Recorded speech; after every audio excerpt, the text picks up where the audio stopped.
মুহূৰ্তত আমাৰ লগত পোনপটীয়াভাৱে সংযোজিত হৈছে তিনিচুকীয়াৰ পৰা সদৌ অসম গাহৰি পালক সন্থাৰ সাধাৰণ সম্পাদক ভাৰত সন্দিকৈ আৰু লখিমপুৰৰ পৰা সদৌ অসম গাহৰি পালক সন্থাৰ সভাপতি ৰতন গগৈ। মই দুয়োকে স্বাগতম জনাইছোঁ। প্ৰথমতে ৰতন গগৈ ডাঙৰীয়া, আপোনালোকে ইতিমধ্যে প্ৰতিক্ৰিয়া ব্যক্ত কৰিছে আৰু আমিও সামাজিক বা বিভিন্ন ক্ষেত্ৰৰ যোগে জানিব পাৰিছোঁ যে আজিৰ দিনটোত মুখ্যমন্ত্ৰীয়ে নিজে সেই কথা সদৰি কৰিছে। কিন্তু মই আপোনালোকক জানিব বিচাৰিম যে প্ৰত্যক্ষভাৱে আৰু পেছাগতভাৱে প্ৰায় 25,000তকৈ অধিক গাহৰি পালক এই গোটেই ব্যৱসায়টোৰ লগত জড়িত বা আপোনালোকৰ সংগঠনৰ লগত জড়িত আৰু সাধাৰণীকৰণভাৱে লাখৰ ঘৰত হ'বগৈ, যিখিনি ব্যৱসায়িকভাৱে নহয়। গাহৰি পালনটো এটা আমাৰ বিশেষকৈ জনজাতীয় লোকৰ এটা প্ৰথা আৰু সামগ্ৰিকভাৱে গোটেই ব্যৱস্থাটোৱেই গাহৰি পালনৰ লগত জড়িত জনজাতীয় সমাজ ব্যৱস্থাটো। আৰু এনে প্ৰেক্ষাপটত আপোনালোকে ইতিমধ্যে সদৰি কৰিছে যে এই ধৰণৰ বহিৰাগত প্ৰতিষ্ঠানে যদি গোটেই অসমৰ ঠিকা লাভ কৰে বা গোটেই অসমখনৰ বজাৰখন নিয়ন্ত্ৰণ কৰে, আপোনালোকৰ কি হ'ব? ৰতন গগৈ ডাঙৰীয়া। হয়, চিফ মিনিষ্টাৰ এডভান্টেজ আছামৰ যিটো প্ৰগ্ৰেম লৈছে, সেই প্ৰগ্ৰেমটোৰ জৰিয়তে আমাৰ সদৌ অসম গাহৰি পালক সন্থাৰ বা সদৌ গাহৰি পালক যিখিনি পালক আছে সকলোকে আমাৰ মেৰুদণ্ড ভাঙি দিবলৈ তেওঁলোকে চেষ্টা কৰিছে। যিহেতু আমাৰ গাঁৱে ভূঞে অসমত বিভিন্ন জেগাত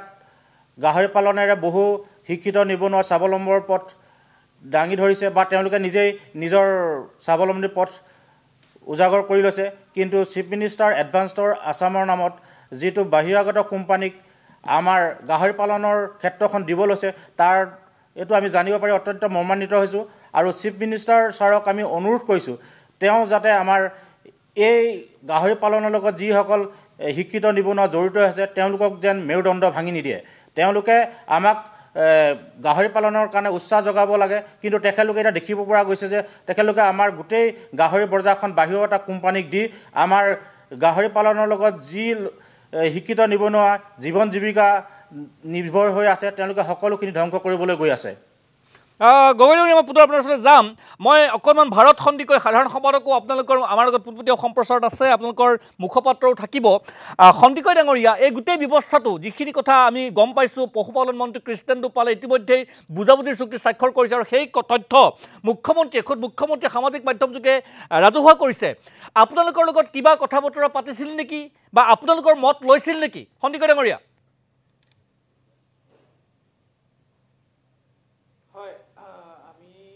এই CP গ্ৰুপ নামৰ যিটো কোম্পানী, এই কোম্পানীটোক আমি প্ৰথমবাৰ লগ পাইছিলোঁ পশুধন নিগমৰ যিটো অফিচ, তাতে আমি প্ৰথমবাৰ লগ পাইছিলোঁ। আৰু তেতিয়া তেখেতলোকক আমি সকীয়াই দিছিলোঁ যে অসমত কোনো বাহিৰাগত কোম্পানীয়ে যাতে আহি গাহৰি বজাৰখন দখল কৰিবলৈ চেষ্টা নকৰে, তাৰ কাৰণে আমি তাতে সকিয়নি প্ৰদান কৰিছিলোঁ। কিন্তু তাৰ পাছতো আমি কালক্ৰমত দেখিবলৈ পালোঁ যে তেখেতলোকে আহি এতিয়া মন্ত্ৰী মহোদয় কৃষ্ণেন্দু পালৰ লগত কথা পাতিছে, চিফ ছেক্ৰেটাৰী মহোদয়ৰ লগত কথা পাতিছে, প্ৰজেক্ট জমা দিছে। আৰু এনেকৈ যদি আগবাঢ়ি যাবলৈ হয়, আমি শুনামতে আমাক কোনো তথ্য দিয়া নাই, আমি একো ভালকৈ নাজানো এই বিষয়খিনিৰ ওপৰত। তেখেতলোকৰ অফিচিয়েল যিখিনি মানুহ আছে তেখেতলোকৰ মুখত আমি জনামতে প্ৰায় 3,000 কোটি টকা তেখেতলোকে CP গ্ৰুপে 3,000 কোটি টকা ইনভেষ্ট কৰিবৰ কাৰণে অসমত আহিছে, যিটো নেকি আমাৰ গাহৰি পালকসকলৰ কাৰণে অতিকৈ মাৰাত্মক হ'ব। আহিবলগীয়া দিনত অসমৰ যিটো গ্ৰাম্য অৰ্থনীতিৰ যিটো ব্যৱস্থা, সেই গ্ৰাম্য অৰ্থনীতিৰ ব্যৱস্থাটো একেবাৰে ৰাজহাড়ডাল ভাঙি দিয়া ব্যৱস্থা কৰিছে। তো সেয়ে আমি সদৌ অসম গাহৰি পালক সন্থাৰ তৰফৰ পৰা মুখ্যমন্ত্ৰী মহোদয়ক অনুৰোধ জনাব বিচাৰিম, কথাখিনি আকৌ এবাৰ বিবেচনা কৰিবলৈ আমি অনুৰোধ জনাম। যদি তেখেতলোকে অতি সোনকালে এই যিটো ব্যৱস্থা কৰিবলৈ লৈছে, এডভান্টেজ আছামৰ গইনা লৈ কিনি যিহেতু বিদেশী কোম্পানী এটাক অসমত স্থান দিবলৈ, বৰপিয়া পাৰি দিবলৈ যিটো ব্যৱস্থা কৰিছে, এইখিনি যদি অতি সোনকালে অসম চৰকাৰে উঠাই নলয়, তেতিয়াহ'লে কিন্তু আমি সদৌ অসম গাহৰি পালক সন্থাৰ তৰফৰ পৰা বৃহৎ আন্দোলন গঢ়ি তুলিবলৈ বাধ্য হ'ম। ধন্যবাদ জনাইছোঁ সন্দিকৈ ডাঙৰীয়া। আপোনালোকৰ মুখপাত্ৰ আছে, তেখেতৰ লগত মই কথা পাতিব। পুনৰবাৰ ৰতন গগৈ আপোনাৰ ওচৰলৈ আহিব বিচাৰিছোঁ। গগৈ ডাঙৰীয়া, আপুনি সভাপতি সংগঠনটোৰ, এতিয়া যিহেতু এই ধৰণৰ এটা যদি সিদ্ধান্ত হয়, তেন্তে আপোনালোকৰ সংগঠনৰ ভূমিকা কি হ'ব? যিহেতু আমাৰ 10,000 কৃষক ইয়াৰ লগত জড়িত হৈছে গতিকে যদি ইয়াৰ আমাৰ এটা সুফল নাপাওঁ বা এইটো যদি বাহিৰৰ কোম্পানীক তেওঁলোকে গতাই দিয়ে তেনেহ'লে আমি এটা বৃহৎ জংগী আন্দোলনৰ কৰিবলৈ বাধ্য হ'ম যিহেতু আমাৰ ইয়াত জীৱন জীৱিকাৰ কথা আছে আমাৰ জীৱন মৰণৰ কথা আছে আমি গাহৰি পালনে আমাৰ সম্বল গতিকে আমি যদি এই সিদ্ধান্তটো তেওঁলোকে অতি সোনকালে সলনি নকৰে তেতিয়াহ'লে আমি নিশ্চয় অনাগত দিনত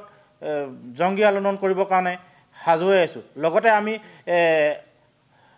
সদৌ অসমৰ যিখিনি গাহৰি পালক সন্থা আছে আমি গাহৰি পালনে জীৱিকা অৰ্জন কৰিছোঁ কিন্তু তেওঁলোকে এইটো আমাক নকৰে যেন যাতে আমি বেলেগ পন্থা বাছি ল'বলৈ আগবাঢ়ি যাওঁ আমাক তেওঁলোকে চাকৰি দিব নালাগে কিন্তু আমাক কাম কৰিবৰ কাৰণে সুবিধা দিব লাগে আৰু আমি আজি দুমাহৰ আগত তেওঁলোকৰ লগত আলোচনা কৰিছিলোঁ যে তেওঁলোকক আমি আমাৰ যিখিনি সমস্যা সেইখিনি আমি জনাইছিলোঁ তেওঁলোকক গতিকে তেওঁলোকে আমাক বাহিৰৰ পৰা বিট আনি দিয়া কথাহে কৈছিলে কিন্তু এতিয়া গৈ পেলাই অতি গোপনে তেওঁলোকে বাহিৰৰ এটা সংগঠনক গাহৰি গোটেই বজাৰখন দিবলৈ ওলাইছে গতিকে আমি ইয়াৰ খুব তীব্ৰ বিৰোধিতা কৰিছোঁ গতিকে অনাগত দিনত আমি আমাৰ গাহৰি পালক সন্থাই বৃহৎ এটা আন্দোলন কৰিম বুলি হুকিয়াই দিছোঁ গতিকে তেখেতলোকে যাতে আমাক আমাৰ এই ভৱিষ্যতৰ পৰিকল্পনাত যাতে আঘাত নাহানে ধন্যবাদ ধন্যবাদ জনাইছোঁ সেয়া আছিল ৰতন গগৈ ডাঙৰীয়া আপোনাক মই ধন্যবাদ জনাইছোঁ এই মুহূৰ্তত মই বিতুপন গগৈ গাহৰি পালক সন্থাৰ তেখেত মুখপাত্ৰ বিতুপন গগৈ ডাঙৰীয়া মই আপোনাৰ পৰা জানিব বিচাৰিছোঁ যে এসময়ত আমাৰ সকলোৱে ব্ৰইলাৰ ফাৰ্ম কৰিছিল অসমীয়া যুৱকসকলে নিবনুৱাসকলে কালক্ৰমত দেখা গৈছিল যে বহিৰাগত প্ৰতিষ্ঠান আহিল আৰু এতিয়া মালিক নহয় আচলতে ব্ৰইলাৰ ফাৰ্মৰ সেই গোটেই কৰ্তৃত্বটো বহুজাতিক প্ৰতিষ্ঠান বা বহিৰাগতৰ হাতলৈ গুচি গ'ল প্ৰথম কথা আৰু দ্বিতীয় কথা একেই সমীকৰণ এতিয়া চলিছে গাহৰি পালনৰ ক্ষেত্ৰতো ৰজাঘৰে হাইব্ৰিড দিম বুলি আপোনালোকক প্ৰতিশ্ৰুতি দিছিল কিন্তু হাইব্ৰিডৰ পৰিৱৰ্তে এতিয়া গোটেই গাহৰি পালনৰ গোটেই ব্যৱস্থাটোৱে আপোনালোকৰ পৰা লৈ যাব বিচাৰিছে আপোনালোকৰ ইতিমধ্যে সভাপতি সম্পাদকে প্ৰতিক্ৰিয়া ব্যক্ত কৰিছে আপোনাৰ পৰা জানিব বিচাৰিম বিতুপন গগৈ হয় নমস্কাৰ হয় আমি আমাৰ যিসমূহ গাহৰি পালনৰ ক্ষেত্ৰখনত যিসমূহ আমাৰ সমস্যা যি হেঁচা মাৰি ধৰি ৰাখিছিল আমাৰ পালকসকলক সেই সমস্যাসমূহক আমি বাৰম্বাৰ উপস্থাপন কৰাৰ পিছত আমাৰ চৰকাৰ প্ৰশাসনৰ লগত কেইবালানিও আলোচনা অনুষ্ঠিত হৈছিল আলোচনা অনুষ্ঠিত হোৱাৰ পাছত তেওঁলোকে খুব সুন্দৰ এটা সিদ্ধান্ত আমাক প্ৰদান কৰিছিল যে বহিৰাজ্যৰ পৰা আমাক উন্নত জাতৰ সঁচ আনি দিব আৰু আমাৰ পালকসকল অৰ্থনৈতিকভাৱে লাভান্বিত হ'ব অধিক লাভান্বিত হ'ব আৰু আমি সেই যি সিদ্ধান্ত গ্ৰহণ কৰা হৈছিল আলোচনাৰ অন্তত তো আৰু আমি সেই সিদ্ধান্তক আমি সাধুবাদ দিছিলোঁ কিন্তু পৰৱৰ্তী পৰ্যায়ত আমি দেখা পালোঁ যে ইয়াৰ সম্পূৰ্ণ ওলোটা আৰু আমাৰ যিসমূহ সিদ্ধান্ত গ্ৰহণ কৰা হৈছিল এই সিদ্ধান্তক নস্যাৎ কৰি তেওঁলোকে চিপি নিচিনা এটা কোম্পানীক অসমৰ গাহৰি পালন ক্ষেত্ৰখনত জড়িত লাখ লাখ নিবনুৱাৰ ভৱিষ্যত ধ্বংস কৰি তেওঁলোকে অসমলৈ তেনেকুৱা এটা থাইলেণ্ডৰ কোম্পানীক তেওঁলোকে আমন্ত্ৰণ কৰি আনিছে অসমৰ থলুৱা গাহৰি পালকক ভাতে মৰাৰ যি পৰিকল্পনা এই পৰিকল্পনা আমি কোনোপধ্যেই বাস্তৱত ৰূপায়িত হ'বলৈ আমি নিদিওঁ আমাৰ যি আন্দোলন এই আন্দোলন আহিব লগা দিনত অধিক তীব্ৰতৰ হ'ব আৰু মই ইয়াতে এটা কথা ক'ব বিচাৰিম মই পূৰ্বতে ব্ৰইলাৰ পালন কৰিছিলোঁ মই প্ৰায় 5,000 পৰা 7,000 ব্ৰইলাৰ মই পালন কৰিছিলোঁ কিন্তু যেতিয়া আমাৰ এই কণ্ট্ৰেক্ট ফাৰ্মিঙৰ যি কনচেপ্টটো আহিল ব্ৰইলাৰ পালন ক্ষেত্ৰখনত তেতিয়া আমাৰ যি প্ৰডাকশ্যন কষ্ট আমি যিসকলে নিজৰ পুঁজি বিনিয়োগ কৰি যিসকলে আমি ব্ৰইলাৰ পালন কৰি আছিলোঁ তেওঁলোকৰ যদি প্ৰডাকশ্যন কষ্ট যদি 90 টকা পাৰ কিলো হয় আমাক কিন্তু মাৰ্কেটত আমি 85 টকা পাইছিলোঁ সেই কালক্ৰমত আমি ব্ৰইলাৰ পালন যি প্ৰক্ৰিয়াৰ পৰা আঁতৰি আহিবলগীয়া হ'ল পৰৱৰ্তী পৰ্যায়ত গাহৰি পালন কৰিলোঁ গাহৰি পালনৰ ক্ষেত্ৰখনতো এতিয়া যি আমাৰ চৰকাৰৰ কথাতেই কয় চৰকাৰে জনমুখী চৰকাৰ খিলঞ্জীয়াৰ চৰকাৰ জাতি মাটিৰ চৰকাৰ এই চৰকাৰে যি হঠকাৰী সিদ্ধান্ত গ্ৰহণ কৰিছে চিপিৰ নিচিনা এটা কোম্পানীক আমন্ত্ৰণ কৰি এই সিদ্ধান্তৰ দ্বাৰা অসমৰ লক্ষ লক্ষ থলুৱা পালক জনগোষ্ঠীয় ৰাইজ আৰু লগতে উঠি অহা যিসকল শিক্ষিত নিবনুৱা আৰু মই ইয়াতেই জনাব বিচাৰিম যে আমি যিসকলে গাহৰি পালন কৰি আছিলোঁ এই গাহৰি পালকসকল আমি কোনো মূৰমতি নহয় আমি আমাৰ চৰকাৰৰ যি পৰিকল্পনা এই পৰিকল্পনা আমি জ্ঞাত তেওঁলোকে আজি এদেও দুদেও লুটানিয়াৰ চেৱৰ যিদৰে তেওঁলোকে বহিৰাজ্যৰ কোম্পানীক বহিৰাষ্ট্ৰৰ কোম্পানীক অসমলৈ গাহৰি পালনৰ বাবে আমন্ত্ৰণ কৰি আনিছে ইয়াক আমি সম্পূৰ্ণৰূপে বিৰোধিতা কৰি আৰু অসমৰ প্ৰত্যেকটো জনগোষ্ঠীয় সংগঠন প্ৰত্যেকজন বুদ্ধিজীৱী প্ৰত্যেকটো যাৰ তেজত অসমীয়াত্ব ৰক্তে ৰক্তে ৰন্ধে ৰন্ধে প্ৰবাহিত হৈ আছে সকলোৰে আমি এই আন্দোলনৰ প্ৰতি আমি সমৰ্থন বিচাৰিম গগৈ ডাঙৰীয়া মই আৰু এটা কথা আপোনাৰ পৰা জানিব বিচাৰিম যে অসমৰ এই গাহৰি পালন ক্ষেত্ৰখনেই সম্ভৱতঃ 100% থলুৱা যুৱক যুৱতী ইয়াত নিয়োজিত হৈ আছে যিসকল নিবনুৱা তেখেতসকলে নিজৰ কৰ্মৰ জৰিয়তে স্বাৱলম্বী হ'ব পাৰিছে গতিকে নিবনুৱাক পেটে ভাতে মৰাৰ এক প্ৰক্ৰিয়া বুলিও আমি ক'ব পাৰোঁ এডভান্টেজ আছামৰ পৰিণতি যদি এয়াই হয় তেন্তে আমি কি আশা কৰিব পাৰোঁ আৰু গগৈ ডাঙৰীয়া মই পোনপ্ৰথমতে ক'ব বিচাৰিম যে এডভান্টেজ অসম আমি সদৌ অসম গাহৰি পালক সন্থাই কেতিয়াও বিৰোধ কৰা নাই কিন্তু যিখন ক্ষেত্ৰত গাহৰি পালন ক্ষেত্ৰখনত পূৰ্বৰে পৰা আজন্মৰ কালৰে পৰা লক্ষ লক্ষ নিবনুৱা লক্ষ লক্ষ জনগোষ্ঠীয় লোক নিয়োজিত হৈ আছে সেই ক্ষেত্ৰখনত এডভান্টেজ আছামৰ গইনালৈ চিপিৰ নিচিনা এটা কোম্পানীক আমন্ত্ৰণ কৰি অনাৰ প্ৰশ্ন ক'ত ইয়াত কাৰোবাৰ ন্যস্ত স্বাৰ্থ জড়িত আছে নেকি কাৰোবাৰ কমিশ্যনৰ অংক আছে নেকি এনেকুৱা থলুৱাক মাধমাৰ মৰাৰ সিদ্ধান্ত চৰকাৰে কিয় গ্ৰহণ কৰিবলগীয়া হৈছে আমাৰ মুখ্য প্ৰশ্ন এইটোৱেই যে কাৰ ন্যস্ত স্বাৰ্থ জড়িত হৈ আছে যে তেনেকুৱা এটা আমি পুঁজিপতি গোষ্ঠীক অসমৰ গাহৰি পালন ক্ষেত্ৰখন তেওঁলোকৰ হাতৰ পুতলা আমাৰ পালকসকলক হাতৰ পুতলা কৰি নচুৱাবলৈ চৰকাৰে তেনেকুৱা এটা হঠকাৰী সিদ্ধান্ত গ্ৰহণ কৰিছে ধন্যবাদ জনাইছোঁ মই এই মুহূৰ্তত পুনৰ লখিমপুৰলৈ যাব বিচাৰিছোঁ বিদৰ্ভ ৰাজখোৱা ডাঙৰীয়া মই আপোনাক স্বাগতম জনাইছোঁ দীৰ্ঘদিনৰ পৰা গাহৰি পালনৰ লগত আপুনি জড়িত আৰু আপোনাৰ গাহৰি পালনৰ ক্ষেত্ৰখন কি অৱস্থাত আপুনি ছাৰ্ভাইভ কৰিব লগা হৈছিল বা সেই সময়ত ৰজাঘৰে কি ধৰণৰ এটা ভূমিকা গ্ৰহণ কৰিছিল আমি দেখিছিলোঁ বা সামাজিক মাধ্যম যোগেও সেয়া ৰাজহুৱা হৈছিল তাৰ পিছতো আপোনালোকৰ দৰে থলুৱা যিসকল লোক বা অসমৰ যিসকল খাটি খোৱা যুৱক তেখেতসকলে অতি আন্তৰিকতাৰে ব্যৱসায়টোৰ লগত জড়িত হৈ পৰিছিল আৰু এতিয়া যদি এনেধৰণৰ সিদ্ধান্ত কিছুমান চৰকাৰখনে গ্ৰহণ কৰে এনেধৰণৰ নিয়ন্ত্ৰণ কিছুমান যদি বহিৰাগত বা বহুজাতিক প্ৰতিষ্ঠানৰ হাতলৈ গুচি যায়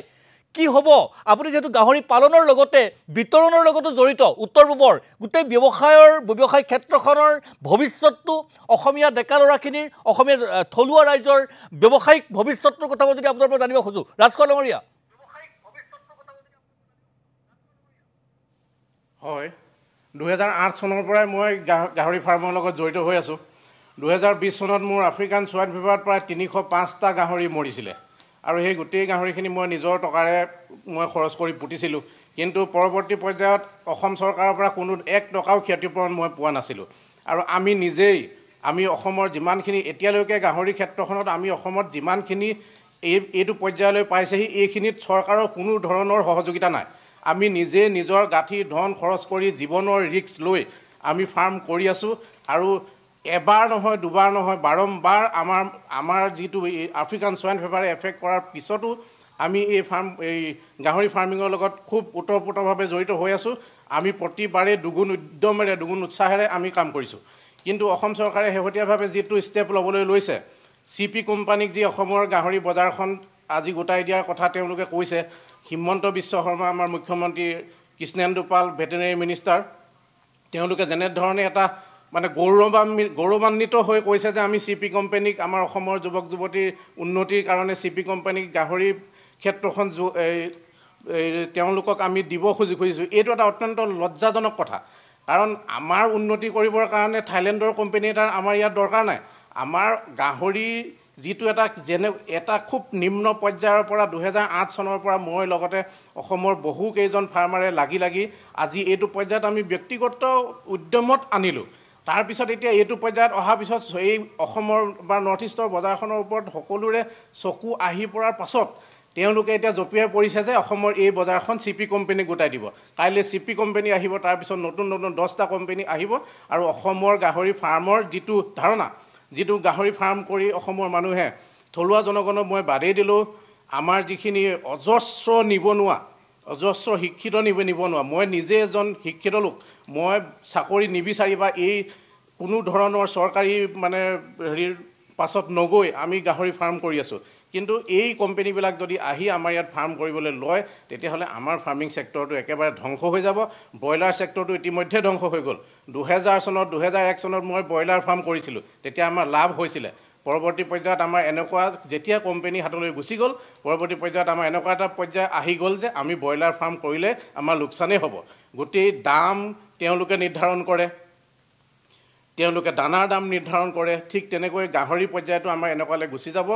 যে আজি যদি আমি এটা ৰেটত বিক্ৰী কৰি আছোঁ কাইলৈ কোম্পানীয়ে এনেকুৱা এটা ৰেট কৰিব যাতে আমি সেইটো ৰেটত আমি কোনো পধ্যেই লাভজনক ব্যৱসায়টো কৰিব নোৱাৰোঁ আৰু তাৰপিছত পৰ্যায়ক্ৰমে তেওঁলোকে অসমৰতো মই বাদেই দিলোঁ গোটেই নৰ্থ ইষ্টৰ গোটেই বজাৰখন এই কোম্পানীবিলাকৰ হাতলৈ গুচি যাব গতিকে মই ইয়াৰ পৰা মই অনুৰোধ নকৰোঁ, মই সকীয়াই দিছোঁ ভেটেনেৰি মিনিষ্টাৰ কৃষ্ণেন্দু পাল আৰু চিফ মিনিষ্টাৰ তেওঁলোকে এডভান্টেজ আছামৰ নামত যি কৰে কৰক। আমি গাহৰি নিজেই কৰি আছোঁ, আমি ব্যক্তিগত পইচা খৰচ কৰি আছোঁ। আপোনালোকে আমাক সহায় কৰিব নালাগে। মই কোনোদিন আপোনালোকৰ ওচৰলৈ সহায় বিচাৰি যোৱা নাই, কিন্তু আমাৰ সন্থাৰ ফালৰ পৰা অসমৰ গাহৰি পালকৰ ফালৰ পৰা আপোনালোকক কিছুমান অনুৰোধ জনোৱা হৈছিলে, যিখিনি আপোনালোকে পালন কৰিব নোৱাৰে আৰু নোৱাৰি এতিয়া আপোনালোকে গোটেই বজাৰখন চমজাই দিবলৈ লৈছে বাহিৰৰ কোম্পানীক। এইটো আমি কেতিয়াও হ'বলৈ নিদিওঁ। ৰাজখোৱা ডাঙৰীয়া, মই এনেকৈ ক'ব পাৰোঁ নেকি যে যেতিয়া আপুনি 2008 চনৰ পৰা এই ব্যৱসায়টোৰ লগত জড়িত, গাহৰি পালনৰ লগত জড়িত,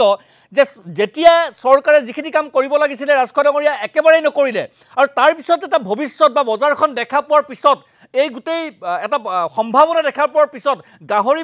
পালনৰ যিটো সম্ভাৱনা সেইখিনি স্পষ্ট হোৱাৰ পিছত এই থলুৱা গাহৰি পালকসকলৰ পৰা গোটেই ব্যৱস্থাটো নি বহিৰাগত প্ৰতিষ্ঠানক গতাই দিব খুজিছে। অৰ্থাৎ সহায় কৰাটো বহু দূৰৰে কথা, কোনোমতে নিজৰ শক্তিৰে থিয় কৰোৱা এটা ব্যৱসায়িক ক্ষেত্ৰ আনৰ হাতলৈ ঠেলি দিয়াতহে জড়িত হৈ পৰিছে আমাৰ চৰকাৰখন। হয়, আমাৰ ব্যক্তিগত উদ্যোগত আমি যেনেধৰণে পাম কৰিছিলোঁ বা এই পৰ্যায়লৈ আহিলে এতিয়া সকলোৱে গম পালে যে গাহৰি পালনত লাভ হয়। মই নিজেই লাখ টকাত মই লাভ কৰিছিলোঁ এটা সময়ত। এতিয়াও অসমত বিভিন্ন ফাৰ্মাৰ আছে যি যথেষ্ট টকা ইয়াৰ পৰা উপাৰ্জন কৰি আছে, খুব স্বচ্ছলভাৱে আজি গাহৰি পালন পৰ্যায়টো এটা স্বচ্ছলতাৰ পৰ্যায়লৈ গুচি গৈছে। আৰু এই দৃশ্যটো তেওঁলোকে যেতিয়া দেখিছে আৰু দেখি তেওঁলোকৰ মনত এটা মানে লাড্ডু বুলি ক'ম, লাড্ডু ফুটিছে যে এই গোটেই ব্যৱসায়টো যদি CP কোম্পানী বা বহিৰাগতৰ কোম্পানীৰ জৰিয়তে তেওঁলোকৰ নিজৰ অধীনলৈ আনি ল'ব পৰা যায়, এই লাভজনক যিটো এটা ব্যৱসায়, এই ব্যৱসায়টো সম্পূৰ্ণৰূপে থলুৱা পালকৰ পৰা গুচি যাব আৰু এইটোত তেওঁলোকে অংশ ল'ব। তেওঁলোকৰ অংশ লৈ তেওঁলোকে এই গোটেই ব্যৱসায়টো এটা ধ্বংসৰ পৰ্যায়লৈ লৈ গুচি যাব আৰু তেওঁলোকৰ হাতৰ মুঠিলৈ এই ব্যৱসায়টো গুচি নিশ্চয়। ধন্যবাদ জনাইছোঁ বিদৰ্ভ ৰাজখোৱা, বিতুপন গগৈ, ৰতন গগৈ, ভাৰত সন্দিকৈ, মই আটাইকে ধন্যবাদ জনাইছোঁ।